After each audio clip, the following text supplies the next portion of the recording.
everyone.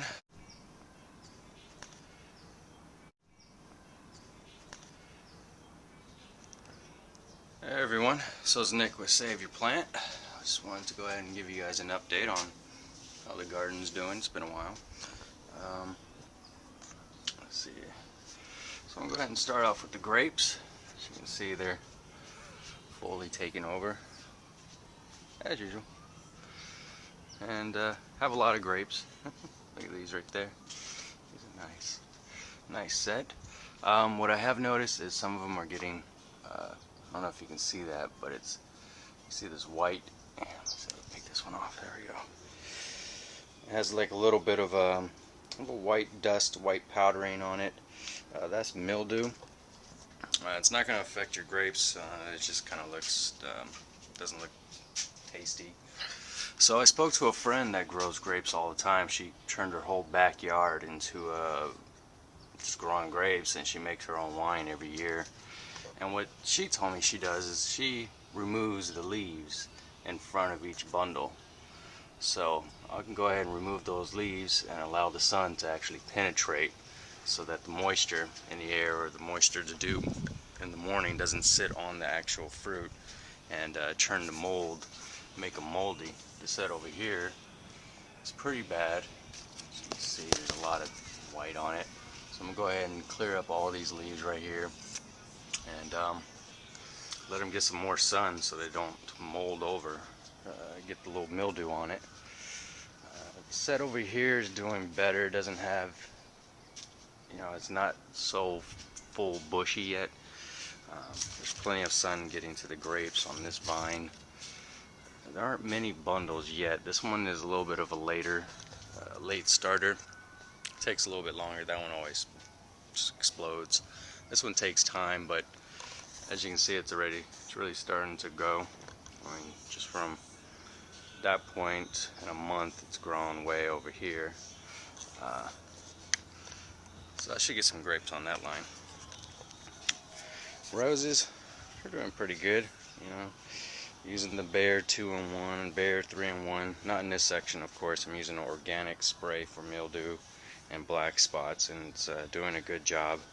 I don't have to apply too often. I would say maybe once a month. I just give it a light spraying, but it's doing well. Right here we have a volunteer tomato that just popped up out of nowhere, and looks like it's going to be a cherry tomato. Tiny little tomatoes right here, so that's cool. Blackberry is doing well. It's stretching all the way out into the lawn, so I gotta start moving him around. I don't know what I'm gonna do with that guy. I didn't expect it to grow. What is this one? Can't remember. St. Patrick's rose finally getting to bloom. As you can see, it's all green. Once it opens up, it'll be a little bit of yellow, but not much. These ones are doing well. It's time to deadhead them a little bit. Roses on this side are doing well. Water these twice a week. All you want to do is just water at the base. This one has tons, has a lot of blossoms on it, so that's awesome. Okay. The elephant ears and the succulents are doing well. I keep on having to chop it back because it just covers it all up, but succulents don't seem to mind. They get a little bit of sun, starve for sun, but as soon as you cut it back, they spruce right back up. Bay leaf tree is doing well. It's gotten a lot bigger ever since I cut back the basil, and it's doing good. I got a ton of new growth. I have some kind of worm eating it. I've seen a couple. It looks like the tomato worms, tiny little green ones. So I just have to come out and squish them with my finger every now and then. Onto the outside plot. The corn is great. I've been eating it. It's really good, sweet. And my second set of corn is coming in nicely. So I'm gonna go ahead and remove those ones. Those are done. And go ahead and plant another set. And this I'll keep on planting another set until September. After September I'll stop because the weather's going to change, but we do get a Santa Ana, so it brings a lot of heat, a lot of sunshine, so I can actually extend my growing season for at least another 2 months, pretty much until November, and then everything starts to kind of sun shifts and dwindles. The pinto beans are doing well. They're starting to, they kind of trailed on their own. They found the rope. Those are doing good. Blueberry, I got some new growth. It's taking its time, just a little slow, but it's supposed to get 3 feet tall, 3 feet wide. So basically the entire size of this planter box. So I don't think that's really going to pop until maybe next year after it's rooted for a year. The artichoke is doing good.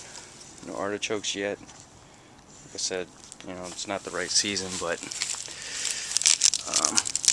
it's fine because it's going to come back every year on its own. And right below here, as you can see, I got a watermelon. So I'm hoping for that to start to kind of pop and give me something. This is a cantaloupe. Small. It's doing good though. Squashes. Yeah, they're doing really well. I like this spot. Got a lot of flowers down there. Small squash right there. Little baby squashes coming in. This one right here. See tons of blossoms. So that's cool, male and female. Tomatoes. Yep, they're taller than me now. I'm 5'7". These are going way beyond my height. And have lots of tomatoes. Radishes are kind of going to seed a little bit, bolted. But there are radishes down in there still, ready to be eaten. Carrots are finally coming in. Slow but surely coming. Look at that. It's a nice double ball. Nice tomato right there. The one I'm really waiting for is these right here. I don't know if you can see that bundle. That's the first set of these. This is the black cherry. Can't wait to give it a taste. And yeah, tomatoes, tomatoes, tomatoes all over. So I'm happy with this side. It's doing good. Doing really good. And also the asparagus bean. As you can see, they're starting to trail. They got a little bit of a starve for sun because of the tomatoes. But they're finally growing tall enough so they can get sun now. So once they get a little bit taller like that, then the rest of the plant really starts to take off. Let's see what else we got. The lemon tree is doing good. Nice and strong. I went ahead and fed it. Some minors. Citrus plus minors feed. I do that during the shift of seasons, so from the last 2 weeks of spring before summer I went and fed it, so you always want to do at least 2 weeks before the change of a season to feed. Oh, see another rose in there. There we go. That's a nice rose.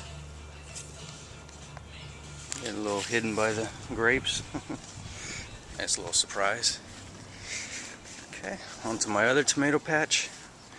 I hate to say it, but I've been slightly neglecting these a little bit. I still don't have a cage on that one.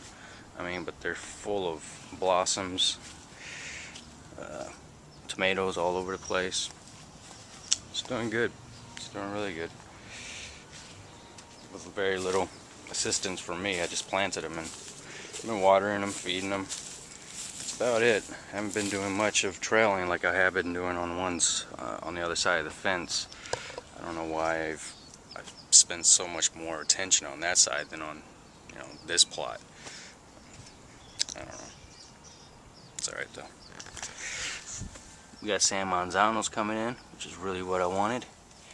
and there's a lot of them coming in. These are slightly smaller compared to the other ones. I think it's because of the sun. It's fine.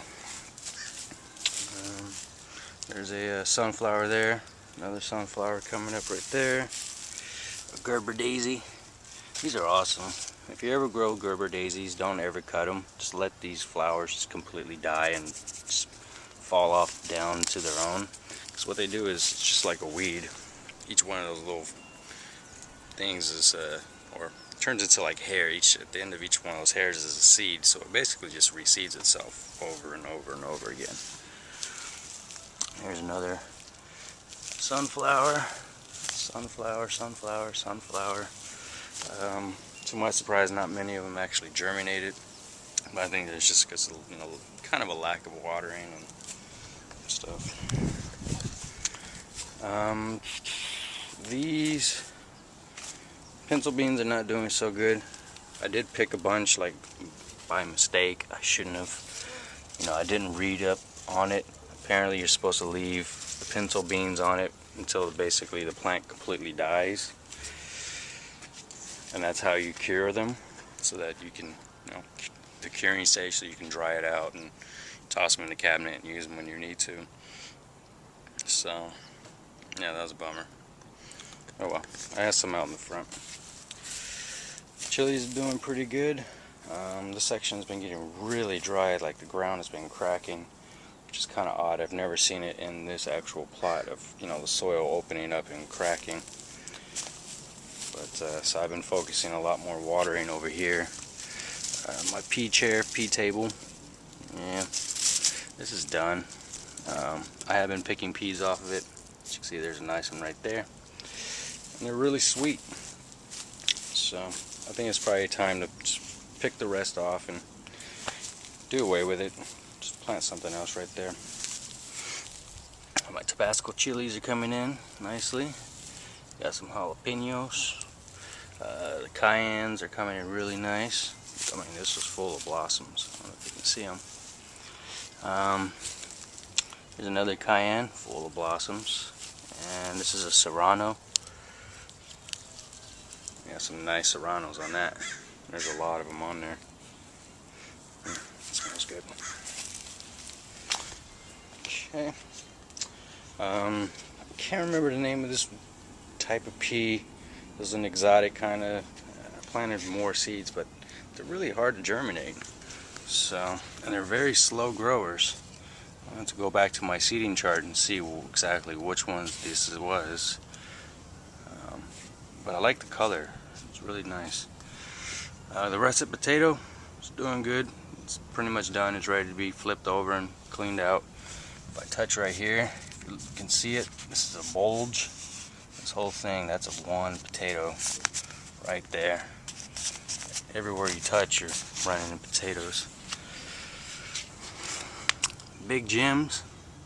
Look at all those big gems. Can't even see. You can't even figure out which one it is. They're all big gems. This whole plant. And these are awesome. So I went and bought some cheese the other day. Some cream cheese and some cheddar cheese. I also got some jalapenos. Habaneros. And I'm gonna go ahead and I'm gonna stuff those with cheese and bread them and fry them and turn them into like poppers, jalapeno poppers. Same with the habaneros. I've never tried. I want a habanero popper. My girlfriend thinks I'm crazy. She thinks I'm gonna burn the crap out of my mouth. But my trick is I like to steam them first, just for a little bit, and then I fill them with cheese, and then I bread them, and then I deep fry them. Actually pulls out a lot of the heat. And the new addition to for the kitchen, my offset smoker. This is a new Braunfels smoker. It's a hand-me-down. This thing was covered in rust. Absolutely every inch of this thing was rust. Now look at it. Pristine, clean, black, well seasoned, oiled. Installed a temperature gauge, which sucks because it only takes the temperature of the top of the barrel and not the bottom of the barrel of the burl. So I need to do a little bit of cleaning. I've been smoking a lot. This is all just from ribs. The bacon. Made a up the butt chicken. You can see you still got the setup right there. And I like to wrap my up the butt chicken or beer can chicken in bacon. And yeah, I got some cleaning to do. As you can see, it's well seasoned. It's nice and shiny. You can almost see yourself in that nice grease shine. I mean, this thing was pretty freaking bad rusty. I spent 3 hours scrubbing, gave it an acid wash, which some people didn't. They're like, no, you shouldn't do that. But I was like, it's so bad, I cannot possibly cook on it. So gave it a light acid wash, and went ahead and sealed it right after. Rinsed it really well with just some soapy water, organic soap.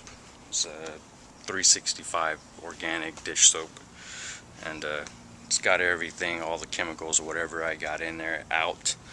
Gave it a good rinse, smoked it for 5 hours with nothing in it at 300 degrees, and it's pretty good. As you can see, slight example of the amount of rust I dealt with. I don't know if you can see it. Still some rust inside the firebox that I couldn't get out. I wasn't too worried about this. So this thing's a bitch to regulate the temperature. So I went ahead and been using these.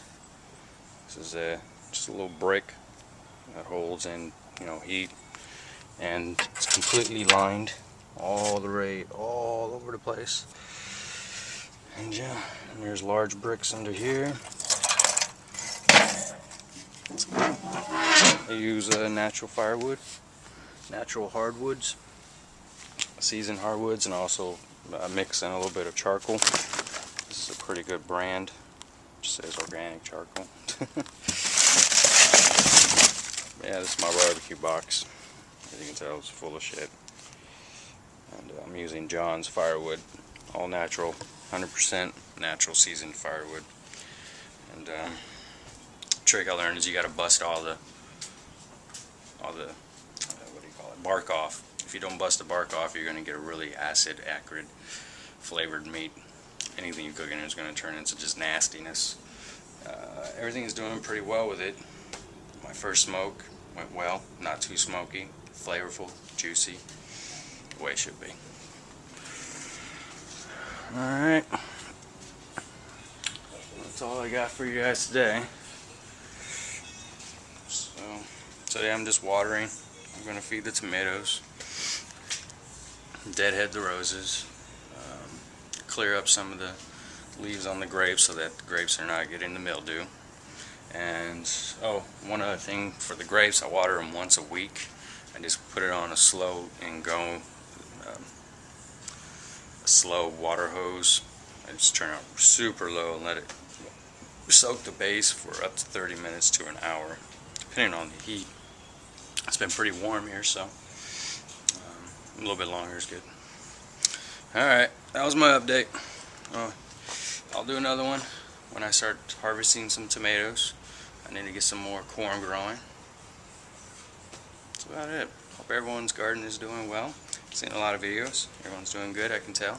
Looks like everyone's having a great season. So, I am too. Alright, see ya.